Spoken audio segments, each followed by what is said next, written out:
Good afternoon, and thanks for stopping by Across the Fence. I'm Keith Silva.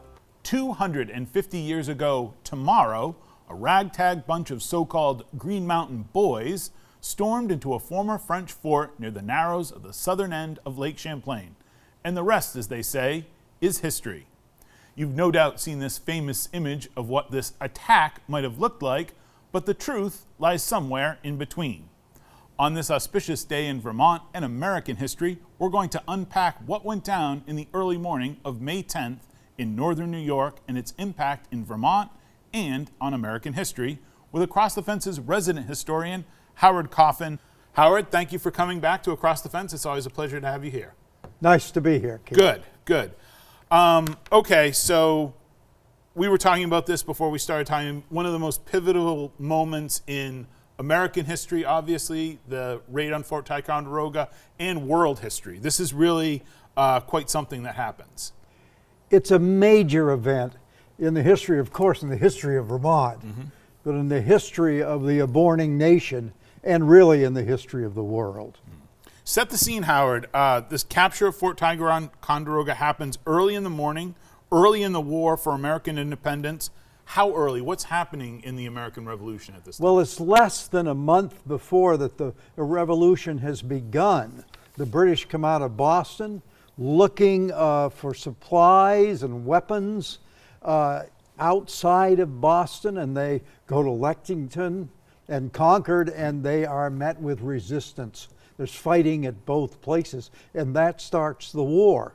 But Ticonderoga is the first offensive action of the Revolutionary War. Now it's a real war. Now it's a real war. Where on the map, so, Ticonderoga obviously across the lake, as we said, this sort of narrow section of Lake Champlain. Where do the Vermonters gather before they go on this raid? They gather on May 9th at Castleton.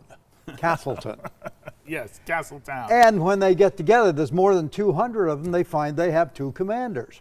They have Ethan Allen, of course, but Benedict Arnold shows up, and they both have some authorization to take Ticonderoga because the new nation needs artillery.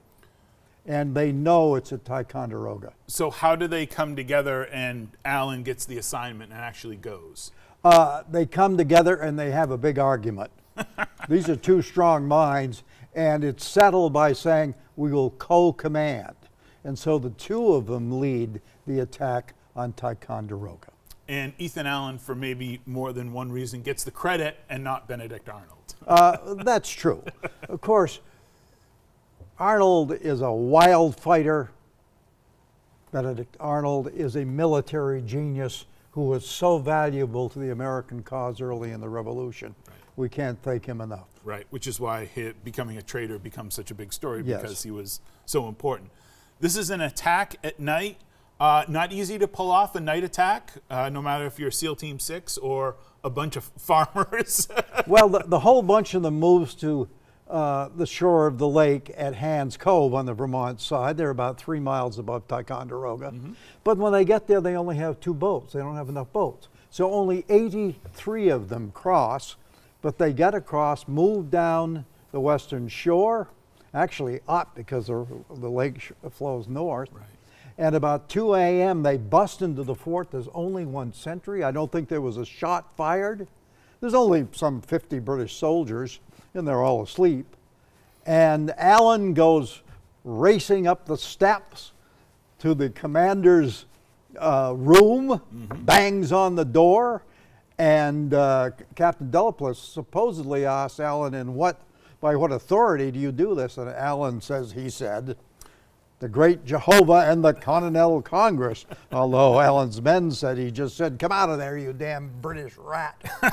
But Ticonderoga is theirs well before the sun rises. It is theirs. Now, one of the things is I've been to Fort Ticonderoga, as have you, as should anyone in our audience. Visit Fort Ticonderoga. It's a very interesting place. It's well preserved. They do a great job with the fort there. And also the King's Garden, which we've been to many times on Across the Fence. Whenever I hear the story of Ticonderoga, it sort of feels like, well, it wasn't like it was very well defended, and it's a bunch of pensioners sort of playing out their time in the Army. You think it's more important than just, the ragtag bunch of, underdogs? It's tremendously important. The day of the capture of Ticonderoga, May 10th, they send Seth Warner and a detachment up to Crown Point. They capture the fort up there. There's only about 5 British soldiers up there, but there's more cannon. They capture a total of more than 100 cannon at both forts. And those will be sent the coming winter over the snow to Boston to drive the British out of Boston, and the British will never get Boston again. Hugely important. But beyond that, Ticonderoga makes for the most important position on this waterway from the St. Lawrence to New York. One of the most important waterways. The British believe, probably quite rightly, that if they can cut off the New England states from the rest of the rebelling colonies, they can win the revolution. So they come in 76. They come south from Canada. Arnold is waiting with a fleet, and they have to build a fleet to counter that. They come down to Ticonderoga after they brush Arnold aside. In a naval battle, Winston Churchill says is the most important in the history of the British Empire. Wow. And they come to Ticonderoga, and there are 10,000 American soldiers, most of them on the Vermont side on Mount Independence that they fortified, and they turn around and go back north for the winter. But they come again. You were a part of the 50th anniversary, I'm sorry, the 200th anniversary, 50 years ago, the 200th anniversary of this event. Tell me about that. 50 years ago, what were you doing? Exciting. I was working for the Rutland Herald, but covering it that night for the Christian Science Monitor. I worked for the Monitor also, and we went in the night with Allen's people. We crossed on a ferry behind their rowboats, and we busted into Ticonderoga, 2 o'clock in the morning, and 6,000 people cheered our entry. It was wonderful. And the next morning, I went up to Crown Point and watched the sunrise. An incredible sunrise. What an incredible anniversary.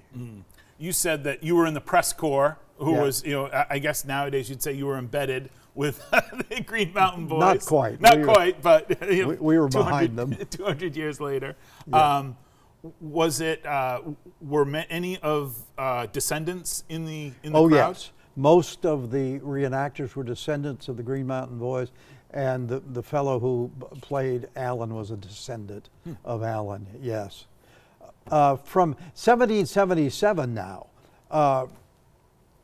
the Battle of Hton happens, the only battle, revolutionary battle in Vermont. The British are moving south under John Burgoyne, and it's a hard go. But Burgoyne is convinced he'll at least reach Albany and split off those New Englanders. And then he makes a terrible mistake. He sends a detachment toward Bennington. Uh-oh. I think I know what happens there.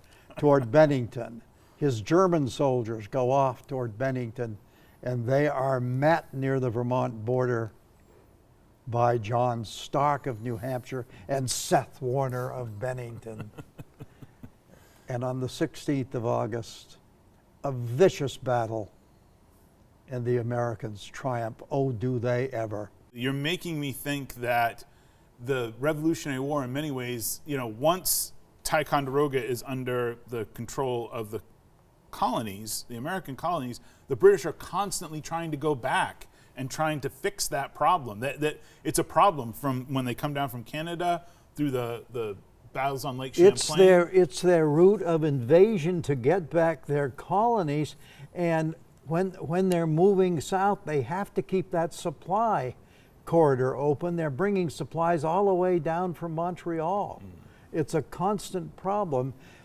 But by capturing Ticonderoga, the Americans delayed the British taking of Ticonderoga by 2 full years. And that changes the whole outcome of the Revolution.